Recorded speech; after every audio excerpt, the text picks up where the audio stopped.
Hi there, my name is JK, you know me as Alucard J. This is just a continuation of my SlenderGuide to video. Okay, where we left off,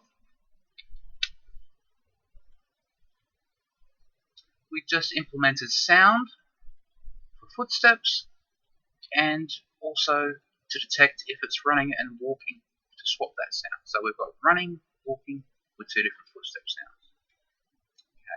So now onto something which I'm sure you're waiting for, is a static effect. Something to visually render our health or our sanity. Okay, the script was originally part of the packages which I took down. Some people did post this back out there again, so the script is out there. There's the link there. Now, I think this is one of the people I will start to get a bit impatient with. This was at the time when I probably had about 10k views on the answer, about 4 votes, and about 90% negative feedback. This doesn't work, I can't get this to work, why not? And all the duplicate questions. People just saying, I want this to work, and then just immediately posting my script. And I was just like, dudes, come on, up here, let's have a look.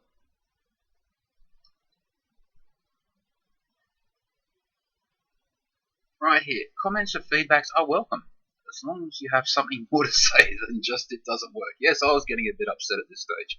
The package proves it does, but not anymore. And please don't ask me questions. Post comments here. That was the point. After I put the packages up, the questions just came more than the questions before. So I had to take them down. I was going to get banned. So that's pretty much the reason, and that kind of explains why I was nice to some people and then starting to get pretty impatient with some people too. Okay, and this poor fellow copped it too. So just ignore all my comments here. Take it as you find it. We're all human. But anyway, here is the static script. So let's grab that. Okay, go back into Unity, create a new script. Let's call it original static script. Okay, starting to get a bit slow. Just for the record, it's 7:30 AM after all night. That's why I'm called Alucard. I'm going to turn to dust soon when the sun comes up. Okay, let's get into the static script.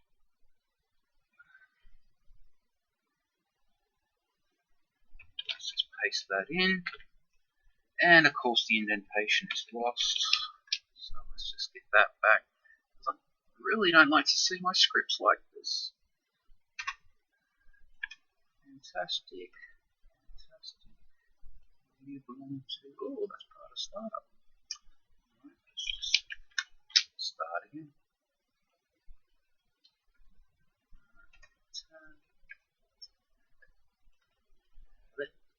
Construct, that's the one.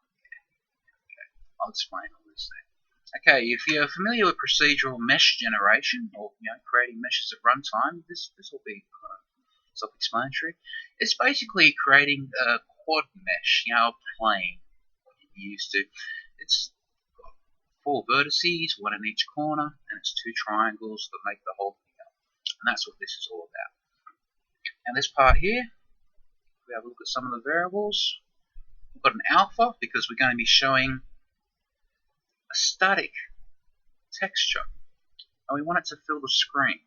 It's going to take over the screen with our sanity. Okay, so we're going to use an alpha to blend that in and out. So there's the alpha. This thing is placed in relation to the camera, so we find the camera and then just store a reference to the transform so that we can move it around. Okay, distance is just the distance from the camera it's drawn, so it's quite a small mesh, but it fills the screen, so you definitely don't notice the difference. Material is actually assigned externally, and of course we want to tap into the enemy script so that we can work our alpha based on our health. Alright, so let's just indent this stuff, especially because, we're going to be going through all this. Alright, so I think we're looking pretty good there. Okay, groovy. So, startup. Startup is basically all that stuff that builds the mesh. Alright, we've done that. And of course we find a reference to our enemy so that we can keep reading that health variable. Okay, every update, we set the alpha. Okay? The alpha is the transparency value of the color variable of the material component. I hope I've got that right. Anyway, the color's made up of a few things. Okay, you've got the RGB and then you've got the alpha. Okay, so that's just going to fade in and out. Now the calculation for the alpha. We have a health that ranges between 0 and 100. Now, for full health, we're going to be at 100. So, if we take 100 minus 100, that's 0. So, the alpha is going to be set to 0. We cannot see the static. That's exactly what we want. So, let's just imagine our health just been knocked down to 90. So, 100 minus 90 is 10. So 10, because the alpha, all these require a value between 0 and 1. Not 0 and 255, just please note it's between 0 and 1. Okay, so that's the multiplier there. So 100 minus 90 is 10 times 0.01, which equals 0.1. So then we apply an alpha value of 0.1 back to the material color variable.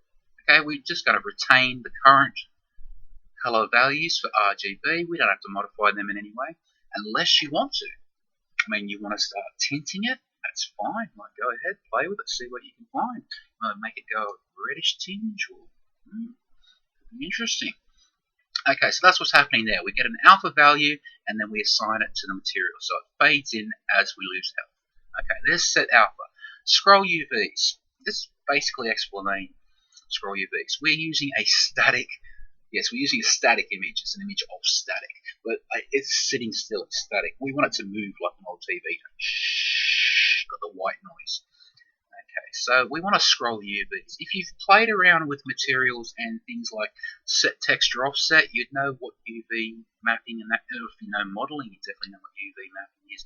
What we're doing is we're just saying for each corner of the mesh, we're going to swap that texture material around. Okay, so in one instance it could be like that. In the next instance, this could be the top corner here, and the rest of the image, let's do it this way, this corner here, and the rest would be tile, because this is a tile texture, and it's just going to keep reading out. So imagine if that was chopped out there. So we're getting a different part of the same image. So basically all these black and white dots are going to move, because we're moving around the texture on the spot. There you go, that kind of explains it. So that's what this is happening here. So just pick a random value. I mean, it doesn't have to be anything. We're not looking for waves, we're not looking for a waterfall, something smooth or flowing. We want it very noisy. So I'm just picking random values every update. And it's just going, okay, and then we're scrolling our UVs around. There we have it. Okay, startup, like I said, it had to construct, but we do all the other things, like we find the enemy, find the camera, set our materials. There we go, do the mesh. Okay, so we've got our static script. Save that out. Won't be going there again. Let it compile, there are no errors. Okay, like I said, this thing's going to be fading in and out. So we're going to need a shader with transparency, something that recognizes alpha. Let's have a quick look at what we've got here. I think I've set up the material already. Yep, material, but no shader selected. Okay, so we're looking for like a transparent. So like I said, if I picked up a transparent diffuse, let's have a look at what that's like. See, it's got shadows. Now, if we had that on the full screen, you imagine it like this. Where the torch is shining on that, see, it would come up light. See where the black bits are? They're black. We don't want that. We want a full screen effect with no kind of reference to lighting or anything like that. We just want it to be plain and obvious. Alright? So what we're going to do is we're going to get an unlit shader. Alright, so first I'm going to clean things up and create my shader folder. Okay, shaders. Now, let's just outsource this. I do have a link on my question to this shader, but let's just go to the source. I found this Alchemy Labs. Alright, yeah, well, let's just go to their homepage first. Alright, I found these guys on the Unite video series. Okay, talking about their games and their production and their methods for building. If you want to learn about making games, watch the Unite series. Honestly, there are gold mines worth of information there. You will not learn more. I mean, yeah, sure, they're long-winded, they're like an hour and a half each, but oh man, you can filter it out. How groovy. So here we are. There's one of their last games, Jack Lumber. I forget what else they did. I think it was like a ute. I don't know what you American guys call it, a pickup or a truck. Yeah, that was just driving along the terrain. Dare I say, I think it had babies in the back or something like that. And you had to drive this truck along without letting these things escape. Anyway, that's their other game, Jack Lumber. And so, enough about that. So, onto the shaders. This is a source, credit where credit's due. So, these guys have very kindly donated, and this is how I found it, some shaders, particularly for iPhone. This is where I found it in my iOS stuff. Right, they keep it simplified. Alright, back to the cores. We are looking for an unlit shader. We don't want anything with lighting affecting it, but we want with alpha, as it says, and as I said, to be able to fade, we want to find the alpha. So let's see what this brings up. Alpha self-illuminant with fade. Let me just copy that for a second. We'll go back to Unity, shaders. We'll create a shader. Call it alpha self-illuminant with fade. That a second. The shaders are slightly different to scripts. They've got to compile and work with Unity and edit mode. And we want to start editing the text, the context, the body of the shader. So you see, there's a basic struct. Obviously, you see where your classes come up, how Unity provides them. This is obviously a basic shader. This will do something. I'm not played with shaders yet. I'm very interested, but I just haven't had time with all the other learning that I've been doing. I've heard of Shader Lab. There's something that's going through definitely check out the Unity forums, because there is some big thing on shaders there. As I say, I haven't explored it. But what I've seen most recently is on Unity Gems. They seem to have a noob guide to shaders, and it seems to be well plotted out and methodical and simple in steps. So if you want to learn shaders, definitely check out Unity Gems. Alright, let's get on with the music. So, we've got our... okay, you guys got that URL? It's alchemylabs.com, alright, and we clicked on the content tab. Okay, so alchemylabs.com, content shaders, alpha self-illuminant with fade, there's a shader, okay? Copy that, we've already opened our editor, let's whack it in, and let's see if they've done it. Whoops. Let's give some credit where credit's due. So, downloaded with thanks and appreciation from our, I'll get that right, Alchemy Labs. There we go. Credit with credit's due. Alright, so there we have it, our shader. Alright, we're not going to be touching that, so let's get out of there straight away. Let it compile. See, something's happened, so Unity's kind of happy with it, I guess. Let's get to our material.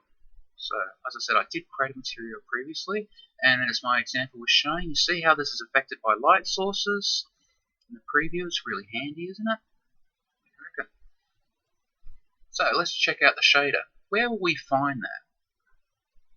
Okay, it's going to be in shaders, right? Not here. I'm just going to have a look at something. See? I can't do it like that. It's not a script. Alright, let's open up again. Shader. Unlit, alpha self-illuminant with fade. Okay, so that's where we're headed. So, back to our material. Unlit. There we go. Alpha self-illuminant fade. And did you see that? Nope. Now, it's not affected by a light source. That's fantastic. That's exactly all. So we've prepared our material. Now we just need to prepare an empty game object that's going to be the mesh, eventually be the mesh renderer and filter and the whole mesh that is going to be this static effect. Okay, so on the main camera, well, first of all, we'll create an empty game object. Let's just call it static. Okay, we'll make that a child of the camera. We'll zero it out so it's at exactly the same position as the camera. But I did look through this before. I've closed that script off. Now it should be open in the web page. Now the way I've calculated my verts, my vertices, it seems that I have placed them behind the camera. Okay, so I'm glad I picked that up before I went into the video. So you see, this has a rotation in the Y of 180. This is important, okay? So it's a child of the camera, but it's rotated at 180 degrees. Where's the camera? Let's have a look at that. We're in local. Fantastic. Alright, so let's look at that Z, that blue one. So if that blue one's facing that way, a static should be facing that way. Alright, groovy. So, what are we doing with static? Where's our static script? Static script. Boom. Okay. And the script has kindly added the components, the mesh filter, which will actually be our mesh when it's generated. The mesh render, of course, that will bring up the static render. And our script that makes things happen. Now, I think I've plotted through all this. It will find the camera and then derive the transform component from the camera. It will find the enemy script and leave the distance. You can change the distance, but the thing is, if you get something appearing between the camera and the static, then that's going to be there, like a tree leaf or a branch or something. That's going to ruin the effect. So just leave it real close. I mean, it's not a high definition texture. It's going to be fine. Okay, so we built our static. Let's just whack that material on as well. Fantastic. Alright, so everything's hooked in. Save it out. Save scene. Let's give it a quick run. See what this does. I'm just going to get the ball rolling straight away. Those footsteps, I hope. Whoop, hang on. I've got an error. I don't like things like that. Reference script on this behavior is missing. Main camera. Here's where you saw. I did test this before. Okay, just completely ignore that. You won't have that, okay? That was a mistake on my part. Like I said, I quickly put this together and then I realized that the vertices were on behind the camera. And I thought it wasn't working. But when I zoomed in, I could see the mesh quite clearly behind the player. So, now will those components stay removed? No, they won't in runtime. So, let's just remove. Like I said, it's not meant to be attached to the camera. It's meant to be attached to an empty game object that is rotated 180 degrees to the camera. Otherwise, it's just going to be behind you. You won't see it. Alright, so we have a static script, nothing else here. Let's save that out. Try it again. Checking. No errors, no warnings. Makes me a very happy camper. Let's just get this scene having some sense. That is me. That is the enemy. Let's just check out what's happening. We can come a bit close to that because I'm going to walk towards it this time.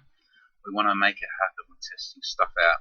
Alright, so even pick up a few papers so he can teleport to us and get there quicker. Okay, I hope you all got collect papers happening. Really do. Okay, I think I saw a teleport out the corner of my eye. Okay, let's look for him. Which way am I moving? I'm moving away. So, I see how he's moving, and I can... he teleported again. How tricky. Hey! I didn't actually quite see him then, did I? Where is he? Aha, where is he? He's teleported again. Okay. Well, we can see the thing is happening. But it looks like the trees are occluding him. This is the kind of thing you're going to have to watch in your own thing. If it starts doing things... I mean, because I threw this scene together in 5 minutes and the trees are... And especially... There we